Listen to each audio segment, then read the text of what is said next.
पूज्य महाराज जी के चरणों में सादर प्रणाम निवेदित करता हूँ।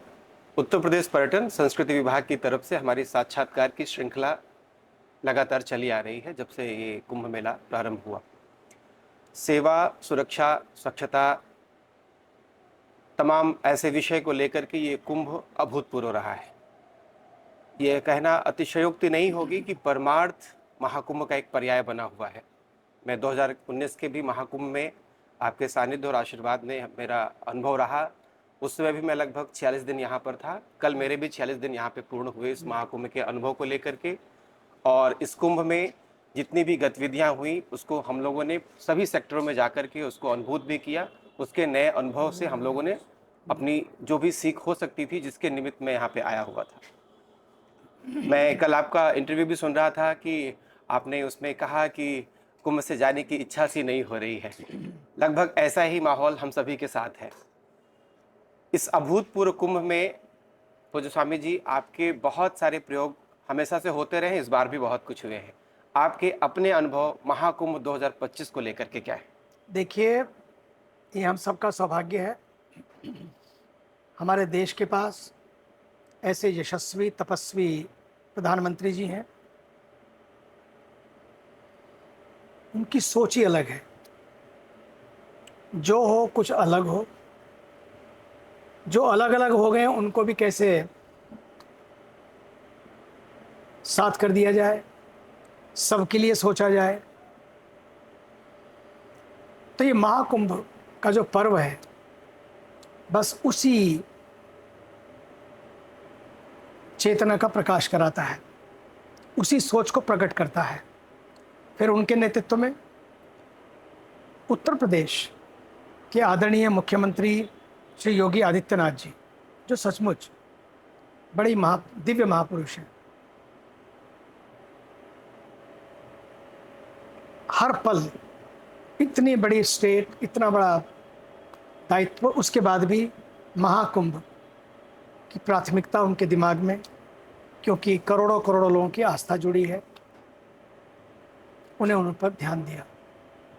और उसी का परिणाम है उनकी पूरी टीम खड़ी रही, डटी रही, जुड़ी रही, जोड़ती रही, रुकी नहीं, थकी नहीं। और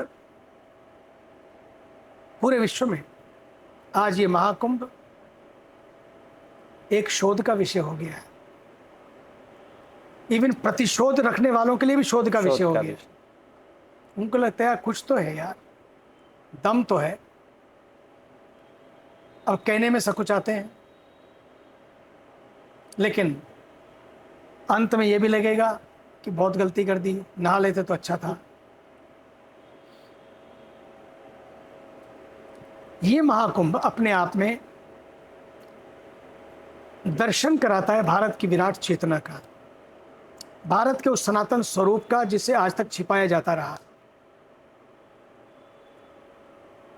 और जो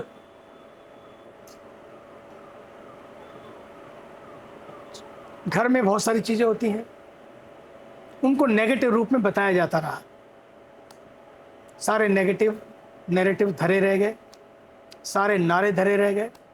और इस महाकुंभ ने जो सफलता का परचम लहराया है, लगभग 66 करोड़ 30 लाख लोग तो हो चुके थे, आज तो 67 हो जाएंगे। अगर ये आगे बढ़ता कुंभ तो और ज़्यादा लोग आते हैं, क्योंकि कोई भी जाना नहीं चाहता और जो बच गए वो आना चाहते हैं। लेकिन अब क्योंकि आह्वान हो गया है कि महाकुंभ आज विश्राम की ओर जा रहा है, बहुत करोड़ों करोड़ों लोगों के मन को विश्राम मिला है, मन को राम से जोड़ा है, मर्यादाओं से जोड़ा है, सत्य से, प्रेम से, करुणा से जोड़ा है।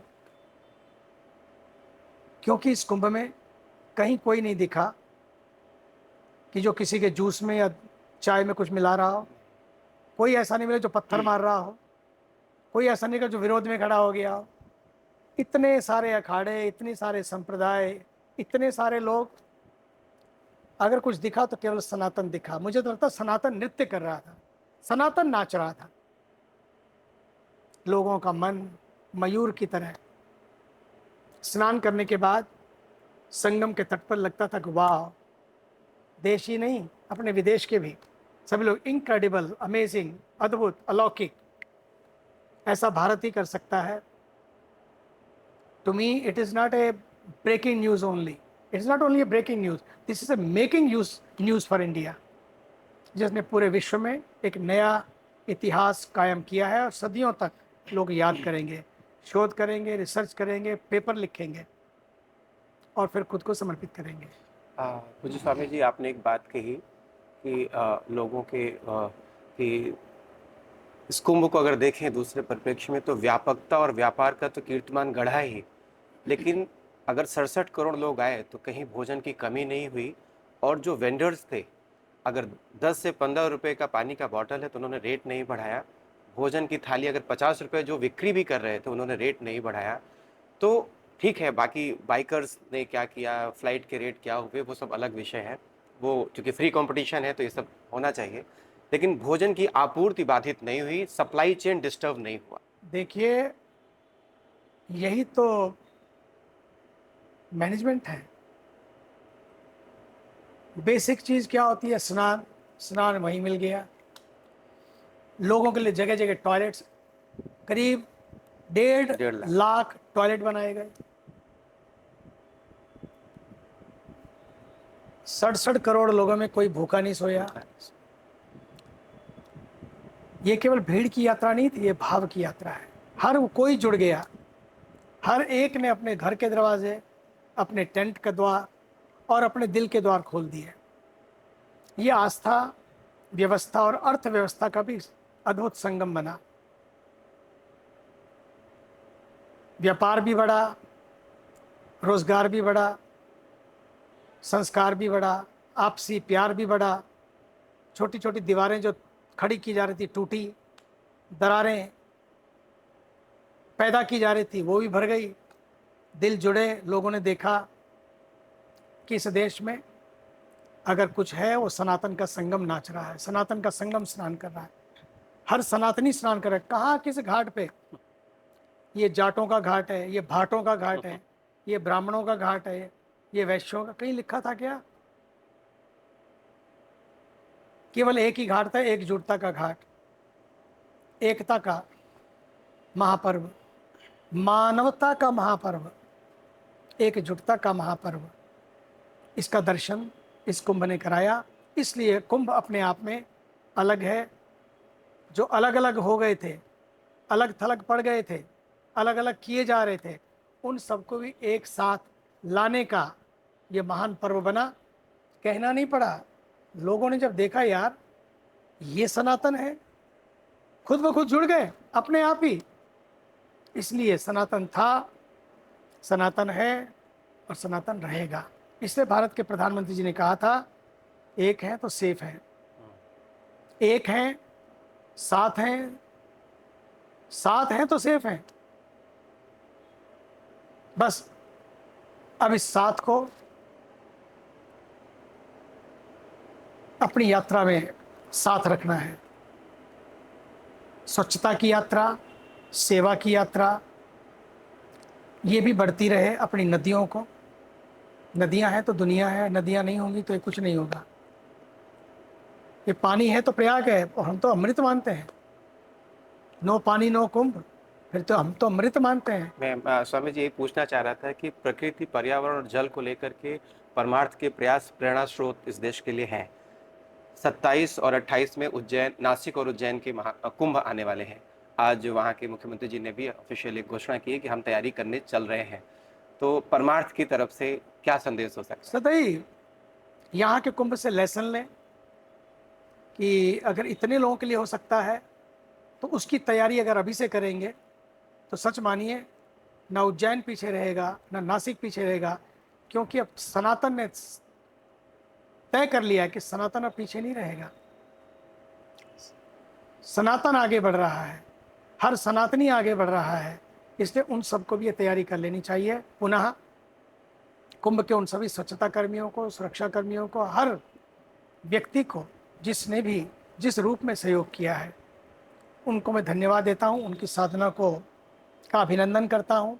और भारत के ऊर्जावान तपस्वी प्रधानमंत्री आदरणीय श्री नरेंद्र मोदी जी और आदरणीय मुख्यमंत्री उत्तर प्रदेश श्री कर्मयोगी आदित्यनाथ योगी जी, उनका भी, उनकी साधना का भी मैं वंदन करता हूँ। वे स्वस्थ रहें और इस प्रदेश को और देश को स्थिरता प्रदान करें, और ये स्थिरता बनी रहे, उनका स्वास्थ्य बना रहे, दीर्घायु हो, दिव्यायु हो, उनके लिए भी मंगल कामना करता हूँ। परमार्थ सदैव साथ रहा है, सदैव साथ रहेगा। परमार्थ सदैव वहाँ खड़ा हो, क्योंकि यात्रा परमार्थ की है। इस परमार्थ की यात्रा में हम सबको साथ जुड़ना है। स्वार्थ से ऊपर उठकर अपने राष्ट्र को आगे बढ़ाए रखने के लिए हम सबको आगे बढ़ना होगा। अंत में एक अंतिम प्रश्न। परमार्थ अब त्रिवेणी पुष्प के माध्यम से स्थायी तौर पर प्रयागराज का निवासी हो चुका है। इस शहर ने जब से कुंभ की तैयारी शुरू हो रही थी, लगभग 1 वर्ष से अनेकों तैयारियां, सड़कों का बनना, ब्रिज का बनना, शहर का ब्यूटिफिकेशन, सौंदर्यीकरण, सब कुछ हो रहा है। कुंभ जब चला, किसी न किसी कारण से शहर के वासी कुंभ में नहीं आ सके, सुविधा देने के लिए कि जो तीर्थयात्री बाहर से आ रहे हैं उनके जाने के बाद जाएंगे। आपका एक संदेश उस मैं तो पूरे कहूँगा आ प्रयागराज जाए, वासी के लिए क्या अभी हम 2 दिन हैं, आ जाओ। हाँ, अब तो भीड़ नहीं है, जी, सारे प्रयागवासी भी आ जाएं, बहुत बढ़िया रहेगा। जमाइए संगम, करिए स्नान, पाइए प्रसाद, करिए आरती और आनंदित हो जाइए। प्रयागवासियों को मैं धन्यवाद देता हूँ, क्योंकि इतना आसान नहीं था आपके लिए भी, ये भी एक तप था। उस तप को लोगों ने संगम के तट पे कल्पवास किया, आपने घर पे बैठे हुए उपवास किया। कल्पे नहीं बल्कि कल्पवास किया। नहीं तो बहुत सारे लोग तो कल्पते ही रहते हैं, ये ठीक नहीं है, वो ठीक नहीं है। तो आप कल्पे नहीं, बल्कि खुद को तपाया, घर में बैठकर भगवान श्री राम ने जैसे वन में तप किया, साधना की, आपने अपने घर में बैठकर साधना की। जो आया उसको समाया, जो आया उसको रखा। आपकी साधना को भी प्रणाम। पूज्य स्वामी जी का मार्गदर्शन हमें सदैव मिलता रहता है, आगे भी मिलता रहेगा। अन्य कुंभ जब लगेंगे नासिक, उज्जैन में, हम पुनः आपके पास आशीर्वाद लेने आएंगे। आप सभी का बहुत बहुत धन्यवाद। बहुत बढ़िया। बहुत